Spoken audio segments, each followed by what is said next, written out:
Welcome, dear colleagues. This is Rakesh Jain reporting to you from the U.S. Psychiatric Congress's annual meeting, the 26th meeting. I'm here with the world's renowned expert on sleep disorders, Dr. Carl Dogaramji. Welcome, Carl. Thank you so much. Great to be here. Wonderful. And we'll be having a conversation with him about some of the presentations that he'll be doing here at the Congress and some of the new developments. So why don't we do this? There's a lot going on in the sleep world, isn't there? Yes. All right. Why don't you tell us this? Tell us a little bit more about the mechanisms of actions with various agents we have with sleep, and what are the possible clinical implications of that? Well, you know, this is an area which is probably one of the most exciting developments in the area of sleep disorders.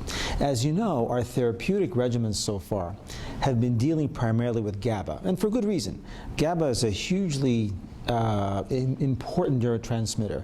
It's an inhibitory transmitter within the central nervous system and is involved in a wide variety of functions, including sleep.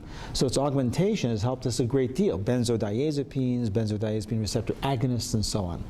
However, what we're discovering is that with GABA comes a bit of baggage, unfortunately, because of the global activity with which GABAergic receptors have within the central nervous system.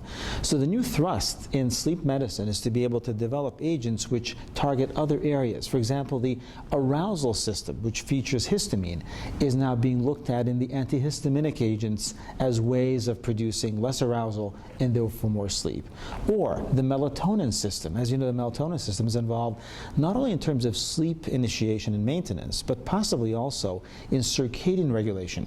So agents are being developed to augment the melatonin system more so. And finally, an interesting neurotransmitter system called the orexin system, or the hypocretin system. We don't hear much about this in psychiatry, but this is a system which is deranged in narcolepsy and is involved very critically in sleep-wake regulation, or the regulation of the transition from sleep to wake and vice versa. And by regulating this system, there are now some agents which may actually be very helpful for insomnia. Got it. So we no longer are thinking of the scorched earth approach, which is affect everything inside with GABAergic agents. Yes. But perhaps more targeted approaches, like you mentioned? More targeted, more selective, and in areas other than just the inhibitory neurotransmitter system, but targeting the arousal system, the circadian system, and also the sleep-wake transition regulatory system. This all highlights the very complex area, the complex nature of sleep within the central nervous system.